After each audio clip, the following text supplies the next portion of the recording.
Bonjour à tous. Laissez-moi commencer par une question simple. Qui n'a jamais reçu un message de sa banque lui demandant de vérifier son compte d'urgence? Peu de personnes, je suppose.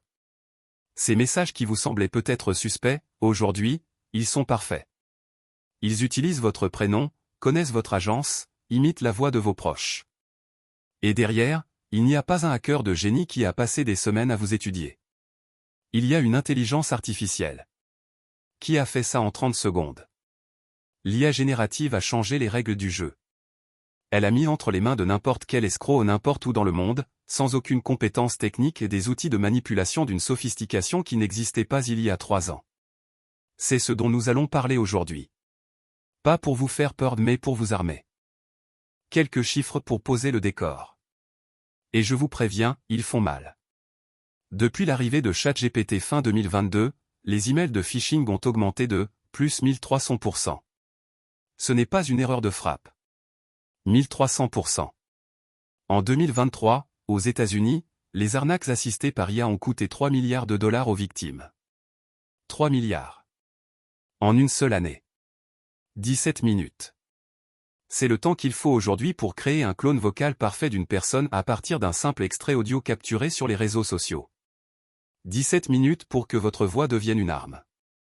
Et les cyberattaques assistées par IA? Elles ont été multipliées par 4 entre 2022 et 2024. Ces chiffres ne viennent pas de films de science-fiction. Ils viennent de SlashNext, de la FTC américaine, de McAfee, d'IBM. Ce sont les acteurs qui observent ces menaces chaque jour. La question n'est plus est-ce que ça peut m'arriver? La question est le quand. Commençons par la menace la plus répandue, le phishing. L'arnaque par email ou SMS.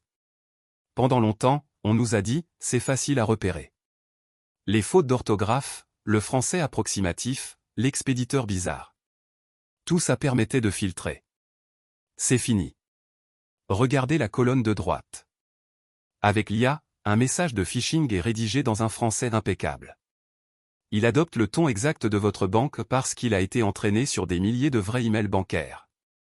Il cite votre prénom, votre agence, parfois le montant de votre dernier virement. Il est indiscernable d'un vrai message. Et voici un exemple concret qui s'est passé en France en 2024. Un lycéen reçoit un SMS, « Bonjour Thomas, une tentative d'accès depuis Barcelone a été détectée sur votre compte. Confirmez votre identité via ce lien dans les 2 heures. » Le SMS cite son prénom, son agence locale, et un montant réel.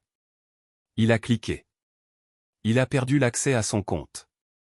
Ce SMS a été généré en 30 secondes. Les informations personnelles? Récupérées depuis son profil LinkedIn, son compte Instagram public, et les pages blanches. Tout était accessible gratuitement. L'IA a juste assemblé les pièces. C'est ça le nouveau phishing. Pas un spam de masse mal rédigé. Une attaque chirurgicale, automatisée, à l'échelle industrielle. Février 2024. Hong Kong. Un employé d'une multinationale reçoit une invitation à une visioconférence avec son directeur financier et plusieurs collègues.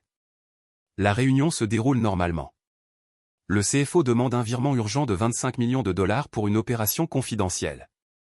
L'employé est rassuré et il voit le visage de son patron, il entend sa voix, il reconnaît ses collègues. Il effectue le virement. En réalité, il n'y avait personne en face. Ni le CFO. Ni les collègues. Tous étaient des deepfakes, générés par IA en temps réel. 25 millions de dollars partis. Ce n'est pas de la science-fiction. C'est documenté. C'est réel. Et c'est répétable. Mais cette technologie ne touche pas que les entreprises. Elle touche aussi les familles. Des escrocs appellent des parents en imitant la voix de leur enfant, « Maman, j'ai eu un accident, j'ai besoin d'argent tout de suite. » 3 secondes d'audio sur Instagram suffisent pour cloner une voix de façon convaincante. En France, en 2024, des dizaines de familles ont été escroquées de cette façon. Certaines ont perdu plusieurs milliers d'euros avant de rappeler le vrai numéro de leur enfant. L'IA ne se contente plus d'écrire des faux messages. Elle prend le visage et la voix de vos proches. On pourrait croire que ces histoires ne concernent que les grandes entreprises ou les gens naïfs. C'est faux. Les arnaques IA touchent tout le monde. Et souvent là où on ne l'attend pas. Les applications de rencontres sont envahies de faux profils gérés par des chatbots IA. Ces programmes entretiennent une relation affective pendant des semaines, parfois des mois. Ils se souviennent de vos anniversaires, de vos inquiétudes, de vos rêves. Ils créent un vrai lien émotionnel. Et au bout du compte, ils demandent de l'argent. C'est ce qu'on appelle le romance scam. En 2024, c'est la fraude en ligne qui a causé le plus de pertes financières en Europe, toutes catégories confondues. Vous faites des achats en ligne? Des milliers de boutiques factices ont été entièrement créées par IA design, texte, faux avis clients, faux témoignages. 5 étoiles partout. Elles encaissent vos paiements et disparaissent. Vous cherchez un emploi? Les fausses offres générées par IA ont bondi de 118% en 2024. Des entretiens menés par chatbot, une promesse d'embauche, puis une demande de frais d'inscription ou de copie de vos documents d'identité. Et les personnes âgées? Des appels téléphoniques imitant des agents de la CAF, de la police ou de médecins. Des scripts ultra personnalisés. En moyenne, 9 000 € perdus par incident. Personne n'est à l'abri. Adolescents, salariés, seniors, dirigeants, la menace s'adapte à chaque profil. Ce que nous venons de voir, c'est la face visible de la menace et les arnaques qui touchent les particuliers. Mais l'IA transforme aussi radicalement les cyberattaques professionnelles. En 2023, des outils baptisés WormGPT et FraudGPT sont apparus sur le dark web. Ce sont des intelligences artificielles non censurées, disponibles pour 70 $ par mois. N'importe qui peut s'y abonner et lancer des campagnes de phishing, générer des malwares, ou usurper des identités sans aucune compétence technique. En 2024, 17 hôpitaux français ont été paralysés par des ransomware dits adaptatifs. Ces logiciels malveillants se réécrivent automatiquement à chaque déploiement pour contourner les antivirus. Les systèmes informatiques ont été bloqués pendant des jours. Des opérations chirurgicales reportées. Des vies potentiellement en danger. Coût estimé, 10 millions €.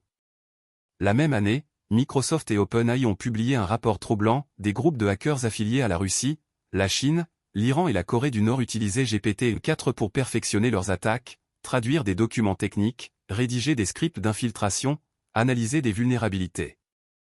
Et en 2025, des chercheurs de l'Université de l'Illinois ont démontré qu'un agent IA pouvait identifier et exploiter des failles de sécurité réelles en moins de 2 minutes. Sans intervention humaine. Nous ne parlons plus de hackers dans des sous-sols. Nous parlons de machines autonomes qui attaquent en continu, à une vitesse et une échelle qu'aucun humain ne peut égaler. Vous vous demandez peut-être, les arnaques ont toujours existé. Pourquoi est-ce que l'IA change vraiment la donne? Bonne question. Et la réponse tient en 4 mots. Le premier est la vitesse. Une campagne d'arnaque qui nécessitait des semaines de préparation, recherche de cibles, rédaction de messages, création de faux sites, se conçoit aujourd'hui en quelques minutes. Un seul individu peut cibler des millions de personnes simultanément. C'est une attaque de masse, au rythme d'une production industrielle. Le deuxième est la personnalisation. L'IA ne vous envoie plus du spam générique. Elle analyse vos publications sur les réseaux sociaux, votre ton à l'écrit, vos habitudes, vos relations. Chaque victime reçoit une arnaque taillée sur mesure. Et c'est précisément ce qui la rend si efficace. Le troisième est le coût quasi nul. Autrefois, une attaque sophistiquée nécessitait une équipe technique, du temps, des ressources. Aujourd'hui, un abonnement à 20 € et quelques instructions en langage courant suffisent. La barrière à l'entrée a disparu. Et enfin, l'adaptation en temps réel. Les malwares IA se réécrivent pour contourner les défenses. Les chatbots escrocs s'adaptent à vos réponses. Si vous posez des questions, ils ont une réponse crédible. Ce n'est pas une évolution des cybermenaces. C'est une rupture. Alors, on fait quoi? Est-ce qu'on est condamné? Non. Et c'est là que le discours change de ton. Parce qu'il existe des réflexes simples, concrets, qui fonctionnent. Pas besoin d'être expert en cybersécurité. Premier réflexe, et le plus important, vérifiez toujours par un autre canal. Vous recevez un SMS de votre banque avec un lien? Raccrochez, et appelez le numéro officiel que vous trouvez au dos de votre carte. Pas le numéro qui vous a appelé. Toujours un canal différent. Deuxième réflexe, établissez un mot de passe familial. Convenez avec vos proches d'un mot secret, quelque chose que seule votre famille connaît. Quand vous recevez un appel urgent d'un proche, vous demandez le mot. Un deepfake ne peut pas le connaître. Troisième réflexe, méfiez-vous de toute urgence artificielle. Agissez maintenant, vous avez 2 heures, c'est votre dernière chance. L'urgence est l'arme numéro 1 de l'escroc. Les vraies urgences admettent 5 minutes de vérification. Quatrième réflexe, limitez votre empreinte vocale et visuelle en ligne. Moins d'audio et de vidéos publiques, moins de matière disponible pour un clonage. Cinquième, activez la double authentification sur tous vos comptes importants. C'est la mesure technique la plus efficace, et elle prend 2 minutes à configurer. Et sixième, signalez. En France, rendez-vous sur cybermalveillance.gouv.fr. Chaque signalement aide à protéger d'autres victimes. Ces 6 réflexes ne coûtent rien. Et ils peuvent vous éviter de perdre énormément. Maintenant, voici quelques exemples pratiques. Je vais vous lire 3 messages, et vous devez deviner s'il s'agit d'une arnaque IA ou pas. Bonjour Thomas, suite à une tentative d'accès inhabituelle depuis Barcelone, votre compte Crédit Agricole a été temporairement suspendu. Veuillez confirmer votre identité via le lien sécurisé ci-joint dans les 2 heures. Arnaque ou pas? Arnaque. Et regardez les indices, l'urgence artificielle 2 heures. Le lien à cliquer. Et des données personnelles réelles utilisées pour vous rassurer. Deuxième message. Salut, c'est papa.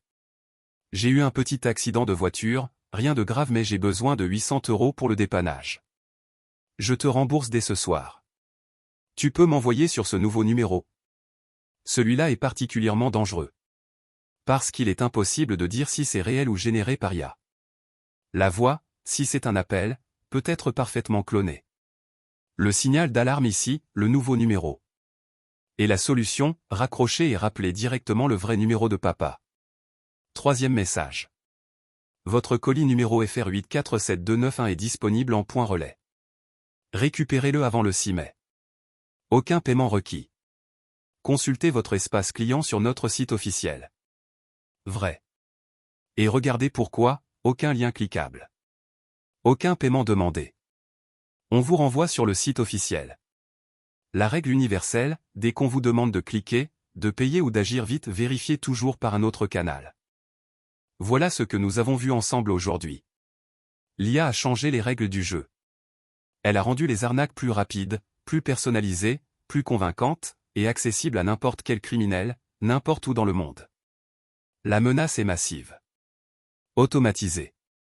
Et elle ne fait aucune distinction, PDG, lycéen, retraité ou parent.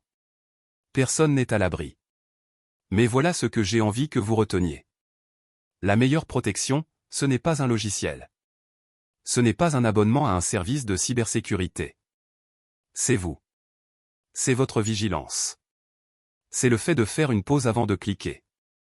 C'est le fait d'appeler avant de virer. C'est le fait d'avoir ce mot de passe secret avec votre famille. Et si jamais vous êtes victime, ou si vous avez un doute, ne restez pas seul. Parlez-en. Signalez sur cybermalveillance.gouv.fr. La honte, dans ces situations, appartient aux escrocs. Pas aux victimes.